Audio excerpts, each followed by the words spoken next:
So what's all this about? What's all this about? About what? So many things are going on here, but one thing that might be helpful is to think about the history of trying to shut women up or keep them quiet. Let us look at some philosophical history. It begins with Plato. And there's an interesting passage in the Republic where Socrates is talking with a group of friends, and they're talking about poetry, and poets, they're talking about whether we should let poets participate in our ideal city, because poets make things up. They're not true storytellers. They're not like historians. They embellish things. They make stuff up. So Socrates says, well, we can't allow poets into our ideal city because poets, well, they're all a bunch of women and children. The passage goes on to say that only men can do philosophy. This is part of the ancient Greek understanding of how the soul works. The ancient Greeks thought the soul was divided.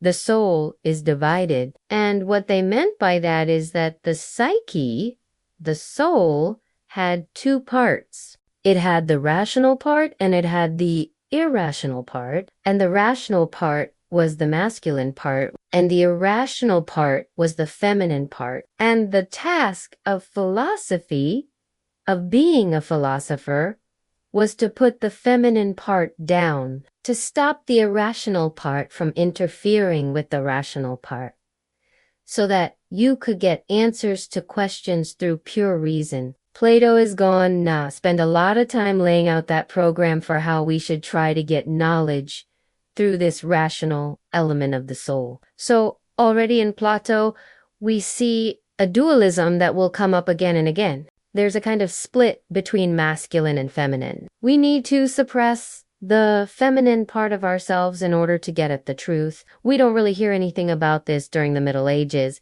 but then in the 17th century, we get Descartes, who has his own version of dualism, which is mind and body dualism. For Descartes, there's a kind of split between the thinking thing, the his cogitas, and the thing that thinks thereis extends physical world. And the res cogitans is located in the pineal gland in the brain, while the res extensa is everywhere. But Descartes also has a theory of passions and emotions, and he associates passions and emotions with the female body. He says that a woman becomes pregnant and then gives birth. That's a passion.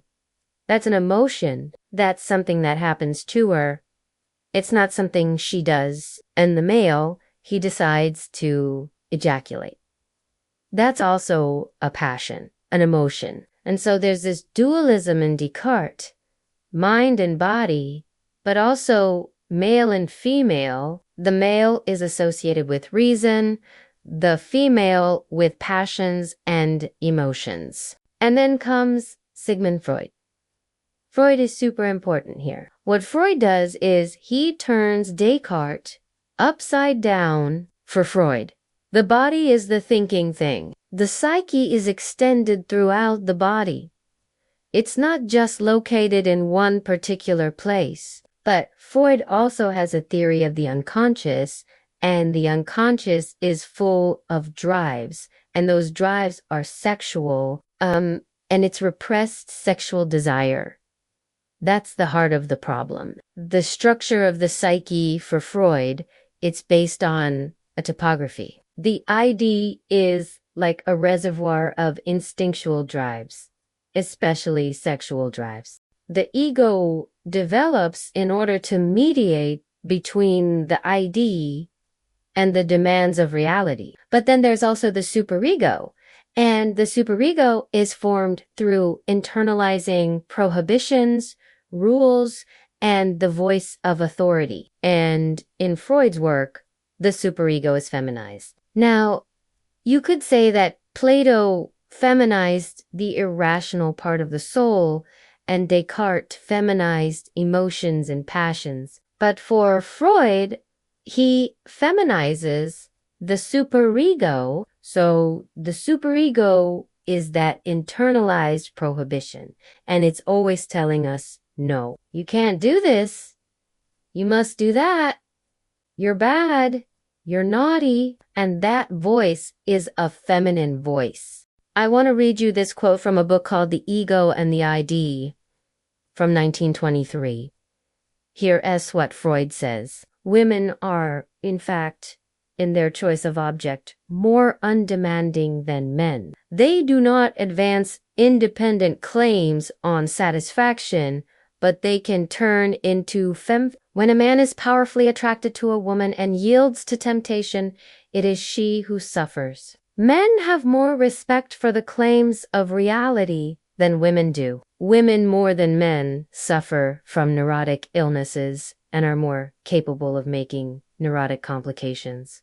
If we abandon the attitude towards reality, which is demanded by the ego ideal, we are no longer afraid of the external world, but we are afraid of our own ego. We find ourselves face to face with our own narcissism. So let me just point out a few things in this long paragraph. First of all, women are described as being more undemanding. They don't demand very much, so you can satisfy them more easily than you can satisfy a man. And this is connected with the idea of woman as femme. So if you go down that path and you follow your desires and you end up doing something wrong, it's really the woman's fault. It's her fault that you did these things. Also, women are closer to narcissism. Men are the ones who are able to overcome narcissism and connect with reality. So basically what we get from Freud is that women are too much in touch with their body. They're too much in touch with their sexuality. And for Freud, the proper development for any human being is to overcome the body, overcome sexuality, overcome the mother, overcome the feminine. And that leads you to civilization and culture. So the path of development is basically a path away from everything that's associated with woman. Okay? So now let's jump forward to the second wave of feminism in the 1970s and 80s. One important thing that happens is that feminists begin to do psychoanalysis. Up until that point, psychoanalysis was always interpreted as being anti-feminist because it seemed to suggest that women are somehow deficient compared to men. We saw that in Freud. But feminists start saying, well, we can take this psychoanalytic framework and turn it around. So we get feminist psychoanalysis. There's several different versions of this, but I'm going to focus on the work of two French thinkers, Irigaray and Cixous. Both Irigaray and Cixous are existentialists. They're writing after the Second World War. They're writing in France. Existentialist phenomenology was deeply influenced by the thought of Maurice, who was himself influenced by the American philosopher and psychologist William James. Remember, James was somebody who tried to show how the mind adapts itself to the world and how we have to understand ourselves as embodied beings. Well, this gets picked up by Merleau-Ponty, and he says, well, we can't think of the mind as something that's over and above the body. Instead, the mind has to be understood as emerging from the body. But this is especially important for women because what women experience their body as is very different than how men experience their body. For example, women experience their bodies as sexual objects.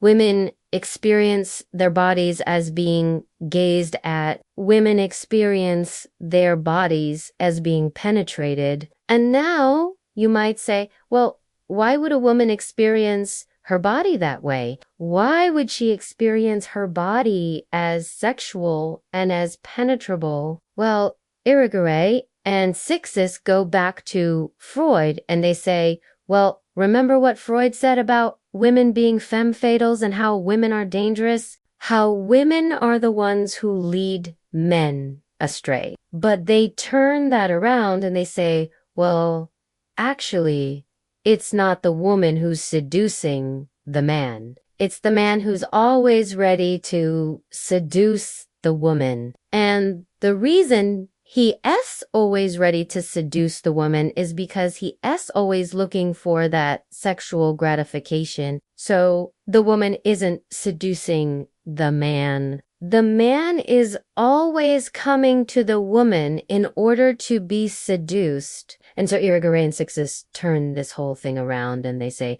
well, actually, it's the man who is it's the man who causes the problem. So instead of the woman being too passive, too much a victim of her body, they say, no, actually, the woman is very much an agent in her own right. She's not defined by her body.